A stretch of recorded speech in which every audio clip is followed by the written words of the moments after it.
Praise the Lord, God's morning again. एक और सुबह दी है प्रभु ने, हालेलुया। कैसा लगता है आपको जब मैं ये कहता हूँ एक और सुबह? I don't know how do you feel that, but remember one thing, अगर आपने एक्नॉलेज किया है, मेरे ख्याल से 1-2 दिन के पुराने वीडियो में भी मैंने इस बारे में बात की थी, एक्नॉलेजमेंट जो है ना, वो आपके जीवन का एक अलग लेवल पर ले जाता है। बहुत बार लोग जिंदगी को और कामों को समझ ही नहीं पाते। जहाँ समझ नहीं है वहाँ पर बहुत सारी बातें अलग हो जाएंगी। जैसा कि प्रभु का वचन भी कहता है, तुम सत्य को जानोगे, सत्य तुम्हें स्वतंत्र करेगा। ये जानना क्या है? सही चीजों को, सही बातों को, और जो असल में सत्य है। हालांकि वहां पर यीशु के बारे में भी है, वचन के बारे में है, और बहुत सारी चीजों के बारे में ये वचन है।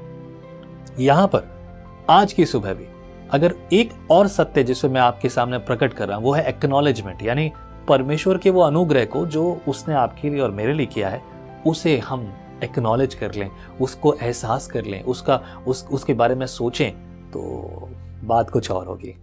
चलिए प्रभु की स्तुति करते हैं, तारीफ और जय जयकार। And today is the last chapter. ये है पहले राजाओं की पुस्तक 22 अध्याय। अब तक हमने देखा इस राजाओं की पुस्तक में राजाओं के बारे में बातचीत हो रही है, जैसा नाम है वैसे ही बात है राजाओं के बारे में। दूसरे अध्याय, दूसरे राजाओं की पुस्तक कल से शुरुआत होगी, लेकिन उससे पहले 22 अध्याय। पहले वचन में लिखा है, 3 वर्ष तक अरामी और इजरायली बिना युद्ध के रहे। तीसरे वर्ष में यहूदा का राजा यहोशापात इजराइल के राजा के पास गया। तब इजराइल के राजा ने अपने कर्मचारियों से कहा, क्या तुमको मालूम है कि गिलाद का रामोत हमारा है?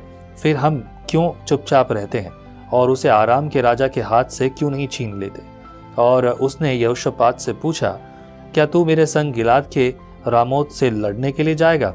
यहोशापात ने इजराइल के राजा को उत्तर दिया, जैसा तू है वैसा मैं भी हूँ, जैसा तेरी प्रजा है वैसे ही मेरी प्रजा भी है, और जैसे तेरे घोड़े हैं वैसे ही मेरे घोड़े भी हैं। यहोशापात जो कि यहूदा का राजा है, वो इजराइल के राजा के पास जाकर बात कर रहा है, और ये दोनों एक ही जाति मतलब इजरायली हैं और सभी परमेश्वर के चुने हुए लोग हैं। अभी ये वो लोग जो हैं आपस में संधि कर रहे हैं, बातचीत कर रहे हैं, and they are one, but वो एक दूसरे को उकसा रहे हैं। और कई देशों में इसी बात की चर्चा आज भी है। अभी आप जो अफगानिस्तान का आपने युद्ध देखा, तो अफगानिस्तान में जो तालिबानी है वो कहते हैं कि तालिबान हमारा, मतलब अफगानिस्तान हमारा है, हम हमारे तरीके से चलेगा। और ये जो हो रहा है वो आपने देखा। इस समय रशिया की जो यूक्रेन पर जो हमले की जो चल रही है, 1 साल से ऊपर हो गया ये युद्ध को, जिसका परिणाम अभी तक ठीक साफ नहीं आया। कहते हैं कि आजकल सीधे तौर पर यह कहना मुश्किल है कि ये राज्य हार गया या ये राज्य जीत गया। ये कहना मुश्किल है। जीत के मायने अलग अलग होते हैं। मतलब कुछ लोग ये सोचते हैं कि देश की हालत खराब कर दी तो वो जीत है, कुछ लोग ये सोचते हैं कि उनके पास कुछ बचा नहीं तो वो ठीक है, या कुछ लोग वो लड़ने के लायक नहीं रहे, या हमने सब जगह पर कब्जा कर लिया। अलग अलग मायने हैं जीत के, या फिर किसी और को किसी तरीके से। बहरहाल जब अगर ध्यान दें तो इन लोगों ने आपस में बातचीत की है और कहा कि आराम के राजा से हमारा जो भाग है वो छीन ले। ये भाग की बारी हमेशा है, और इजराइल और फिलिस्तीनियों की लड़ाई आज भी चल रही है, क्योंकि वही लैंड इशू। ओके, 5 पद में लिखा है, फिर यहोशापात ने इजराइल के राजा से कहा, आज यहोवा की इच्छा मालूम कर ले। तब इजराइल के राजा ने नबियों को, जो कोई 400 पुरुष थे, इकट्ठा करके उनसे पूछा, क्या मैं गिलाद के रामोत से युद्ध करने के लिए चढ़ाई करूं या रुका रहूं? उसने उत्तर दिया, चढ़ाई कर, क्योंकि प्रभु उसको राजा के हाथ में कर देगा। परंतु यहोशापात ने पूछा, क्या यहाँ यहोवा का कोई और नबी नहीं है जिससे हम पूछ लें? इजराइल के राजा ने यहोशापात से कहा, हाँ, यिम्ला का पुत्र मिकायाह एक पुरुष और है जिसके द्वारा हम यहोवा से पूछ सकते हैं, परंतु मैं उससे घृणा करता हूँ, क्योंकि वह मेरे विषय कल्याण की नहीं वरन हानि ही की भविष्यवाणी करता है। यहोशापात ने कहा, राजा ऐसा न कहे। तब इजराइल के राजा ने एक हाकिम को बुलवा कर कहा, यिम्ला के पुत्र मिकायाह को फुर्ती से ले आ। इजराइल का राजा और यहूदा का राजा यहोशापात अपने अपने राजवस्त्र पहने हुए शमरोन के फाटक में एक खुले स्थान में अपने अपने सिंहासन पर विराजमान थे, और सब भविष्यद्वक्ता उनसे उनके सम्मुख भविष्यवाणी कर रहे थे। तब कनाना के पुत्र सिदकिय्याह ने लोहे के सींग बनाकर कहा, यहोवा यूं कहता है, इनसे तू आरामियों को मारते मारते नष्ट कर डालेगा। और सब नबियों ने इसी आशय की भविष्यवाणी करके कहा, गिलाद के रामोत पर चढ़ाई कर और तू कृताग हो, क्योंकि यहोवा उसे राजा के हाथ में कर देगा। एक चीज़ समझ में आती है इस बात से कि यहाँ पर कई सारे भविष्यद्वक्ता थे और कई सारे भविष्यद्वक्ताओं में भी एक बात की चिंता है, पता नहीं कौन सा भविष्यद्वक्ता क्या सही कह रहा है कि नहीं कह रहा। वो एक संशय होता था, पता नहीं होगा कि नहीं होगा, इनकी भविष्यवाणी सच है भी कि नहीं, ये वाकई में यहोवा की ओर से भरकर बोल रहे हैं या फिर अपनी मर्जी से बोल रहे हैं, जो कि आज के दिन भी बहुत आज से देखने को मिलता है। 13 पद में लिखा है, जो दूत मिकाया को बुलाने गया था उसने उससे कहा, सुन, भविष्यद्वक्ता एक मुंह से राजा के विषय शुभ वचन कहते हैं, तो तेरी बातें उसकी सी हो, तू भी शुभ वचन कहना। मिकाया ने कहा, यहोवा के जीवन की शपथ, जो कुछ यहोवा मुझसे कहे वही मैं कहूँगा। तब वह राजा के पास आया। तब राजा ने उससे पूछा, हे मिकाया, क्या हम गिलाद के रामोत से युद्ध करने के लिए चढ़ाई करें या रुके रहें? उसने उसको उत्तर दिया, हाँ, चढ़ाई कर और तू कृतार्थ हो और यहोवा उसको राजा के हाथ में कर दे। देखिए, उसने जवाब दिया, लेकिन एक चीज़ देखिए, यहाँ पर बहुत सारे लोग हैं, परमेश्वर उसको इस्तेमाल करता है और वो सेवक जो प्रभु के मतलब अगर आप वो देखें, प्रभु के जो सेवक हैं जो वाकई में प्रभु से बोलते हैं, वो बड़े प्रचलित नहीं हैं। उनकी सेवा, उनके काम ज़्यादा दिखते नहीं हैं, लोगों को उनके बारे में ज़्यादा परवाह नहीं है, क्योंकि जो मेरे मन की बात करेगा मैं उसके लिए ज़्यादा भलाई की बात करूँगा। अगर ये राजा की मन की सी बात करता तो राजा इसे बहुत कुछ करके देता, लेकिन ये राजा के बहुत कुछ प्राप्त करने लायक इसलिए नहीं है क्योंकि ये राजा की बात नहीं करता, यह वो करता है जो परमेश्वर ने कहा और जो लोगों को पसंद नहीं आता। 16 पद में राजा ने उससे कहा, मुझे कितनी बार तुझे शपथ धराकर चिताना होगा कि तू यहोवा का स्मरण करके मुझसे सच ही कह। मिकाया ने कहा, मुझे समस्त इज़राइल बिना चरवाहे की भेड़ बकरियों के समान पहाड़ों पर तितर बितर देख पड़ा और यहोवा का यह वचन आया, वे तो अनाथ हैं, अतएव वे अपने अपने घर कुशल क्षेम से लौट जाए। तब इज़राइल के राजा ने यहोशापात से कहा, क्या मैंने तुझसे न कहा था कि वह मेरे विषय कल्याण की नहीं हानि ही की भविष्यवाणी करेगा? मिकाया ने कहा, इस कारण तू यहोवा का यह वचन सुन, मुझे सिंहासन पर विराजमान यहोवा और उसके पास दाहिने बाएं खड़ी हुई स्वर्ग की समस्त सेना दिखाई दी है। तब यहोवा ने पूछा, अहाब को कौन ऐसा बहकाएगा कि वह गिलाद के रामोत पर चढ़ाई करके खेत आए? तब किसी ने कुछ और किसी ने कुछ और कहा। अंत में एक आत्मा पास आकर यहोवा के सम्मुख खड़ी हुई और कहने लगी, मैं उसको बहकाऊंगी। यहोवा ने पूछा, किस उपाय से, कैसे? उसने कहा, मैं जाकर उसके सब भविष्यद्वक्ताओं में बैठ कर उनसे झूठ बुलवाऊंगी। यहोवा ने कहा, तेरा उनको बहकाना सफल होगा, जाकर ऐसा ही कर। तो अब सुन, यहोवा ने तेरे इन सब भविष्यद्वक्ताओं के मुंह में एक झूठ बोलने वाला आत्मा बैठाई है और यहोवा ने तेरे विषय हानि की बात कही है। ओहो, बहुत कठिन बात हो गई यहाँ तो, ये तो मुश्किल बात हो गई। बोले अब तो सब कुछ खत्म हो गया, यहाँ पर एक दुष्ट आत्मा आई है और वो सब भविष्यद्वक्ताओं के मुंह में बैठकर गलत भविष्यवाणी करवा रही है, उसी की मर्जी की, जो अच्छी तो लग रही है। एंड देन उसका होगा क्या? देखो, इनके मन में भी एक संशय है, एक परेशानी, चिंता है कि जो भविष्यवाणी कर रहे हैं वो सच है भी कि नहीं, और वो वैसा ही होगा कि नहीं होगा। हालांकि सब लोग एक ही भविष्यवाणी कर रहे हैं, राजा तेरा कल्याण होगा, लेकिन क्या होगा क्या? 24 पद में तब काना के पुत्र सिदकिय्याह ने मिकाया के निकट जा उसके गाल पर थप्पड़ मारकर पूछा, यहोवा का आत्मा मुझे छोड़कर तुझसे बातें करने को किधर गया? मिकाया ने कहा, जिस दिन तू छिपने के लिए कोठरी से कोठरी में भागेगा तब तुझे ज्ञात होगा। तब इज़राइल के राजा ने कहा, मिकाया को नगर के हाकिम आमेन और योआश राजकुमार के पास ले जा। और उसने कहा, राजा यूं कहता है कि इसको बंदी गृह में डालो, जब तक मैं कुशल से ना हूं तब तक इसे दुख की रोटी और पानी दिया करो। और मिकाया ने कहा, यदि तू कभी कुशल से लौटे तो जान कि यहोवा ने मेरे द्वारा नहीं कहा।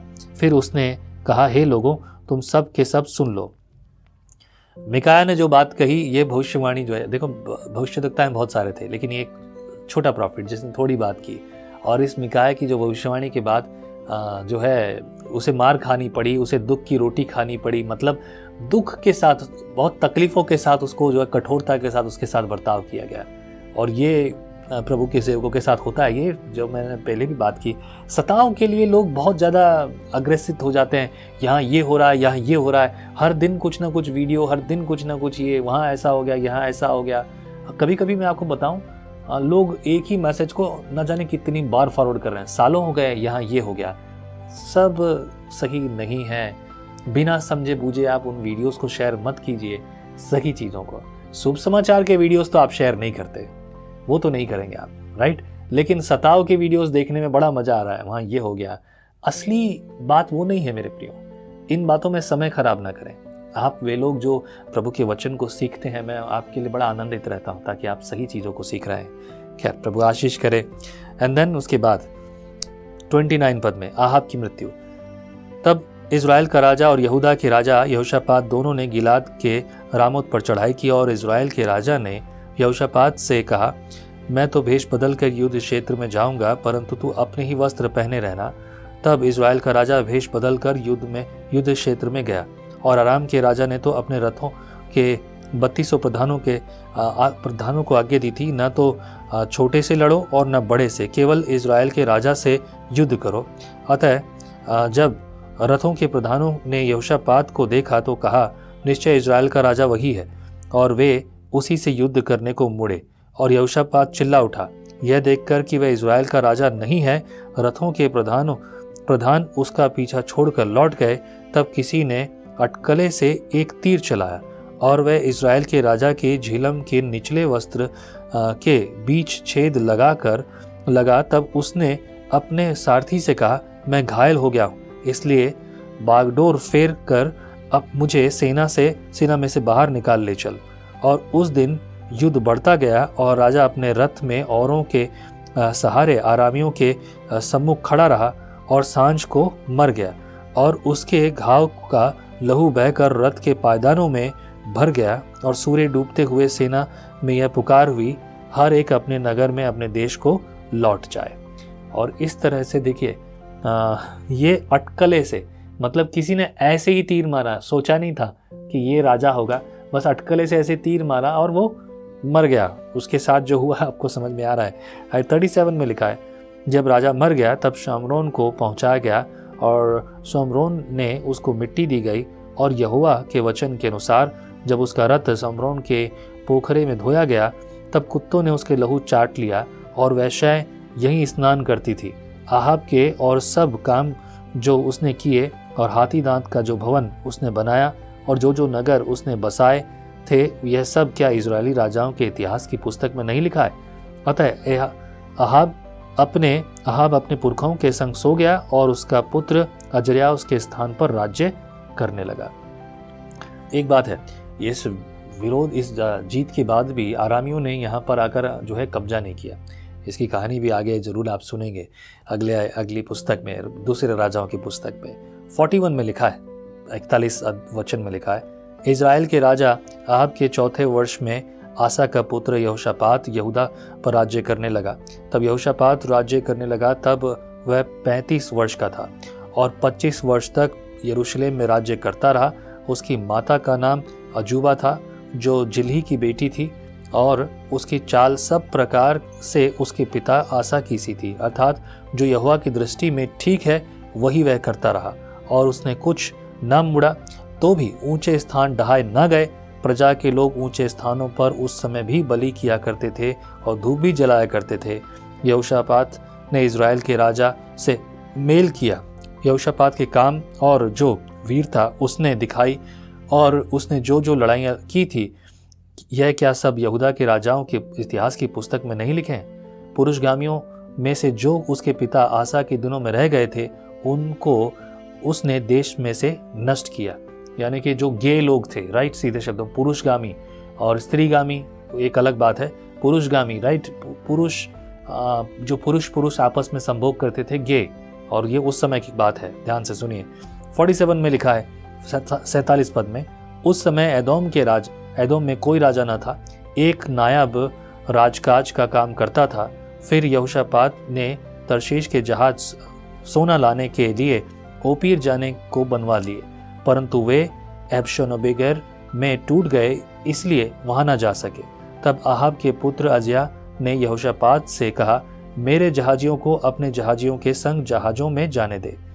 परंतु यहोशापात ने इनकार किया, और यहोशापात अपने पुरखाओं के संग सो गया, और उसको उसके पुरखाओं के साथ उसके मूल पुरुष दाऊद नगर में मिट्टी दी गई, और उसका पुत्र यहोराम उसके स्थान पर राज्य करने लगा। इज़राइल का राजा अजया। यहूदा के राजा यहोशापात के 17वें वर्ष में अहाब का पुत्र अजया शमरोन में इज़राइल पर राज्य करने लगा और 2 वर्ष तक इज़राइल पर राज्य करता रहा। उसने वह किया जो यहोवा की दृष्टि में बुरा था और उसकी चाल उसके माता पिता और नाबात के पुत्र यारोबाम की सी थी और इज़राइल से पाप करवाया था। जैसा उसके पिता बाल की उपासना और उसे दंडवत करने से इज़राइल के परमेश्वर यहोवा को क्रोधित करता रहा, वैसे ही अजया भी करता रहा। और अजया का जो अब हश्र होने वाला है वो भी आपको पता चलेगा। प्रभु बहुत बहुत आशीष करे। पहले राजाओं की पुस्तक समाप्त हुई है, दूसरे राजाओं की पुस्तक कल से शुरुआत होगी, लेकिन कल हम इंट्रोडक्शन ऑफ द बुक पढ़ेंगे। प्रभु हमें प्रेरित करे। आमीन। प्रभु आपके जीवन में अद्भुत आशीषों को भर दे। प्रभु की योजनाएं आपके लिए पूरी हो। जय मसीह की। आप कहते हैं एक कप कॉफी मेरा दिन बना देती है, पर आपका मॉर्निंग डिवोशन विजनरी रेडियो और टीवी पर आपकी जिंदगी बना सकता है। हम हमेशा सोचते हैं कि शायद मैं भी बाइबल कॉलेज जाकर बाइबल को अच्छे से सीखता, पर अब आपके लिए है visionary TV, deep Hindi Bible study के लिए।